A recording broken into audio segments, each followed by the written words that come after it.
Alors, je suis parti d'abord de l'appellation qu'on donne pour les discussions autour de la Bible, DAB, qu'on fait habituellement dans les groupes bibliques universitaires, puisqu'il s'agit d'animer des discussions autour de la Bible par des étudiants pour des étudiants. Ouais.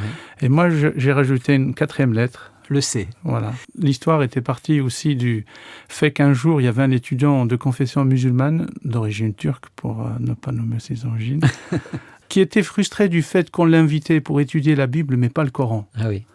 Puis il disait, mais pourquoi cette injustice quelque part? Ouais. Et puis je me suis dit, on n'y a pas pensé. Il fallait qu'on y pense à eux. Ça m'a vraiment poussé à aussi donner cette occasion à des étudiants musulmans, et notamment ceux que j'ai invités à la mosquée de Paris, dans le 6e, puisque notre lieu de rencontre n'est pas loin, c'est toujours dans le 5e plutôt.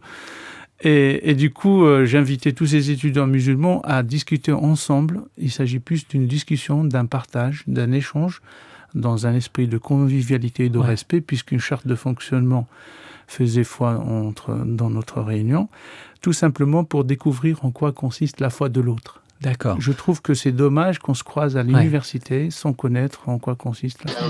Alors il faut savoir que l'Ancien Testament a été écrit essentiellement en hébreu, mais au IIe siècle avant Jésus-Christ, une importante colonie juive installée autour d'Alexandrie et dispersée dans tout le bassin méditerranéen ne parle plus hébreu mais araméen et surtout grec.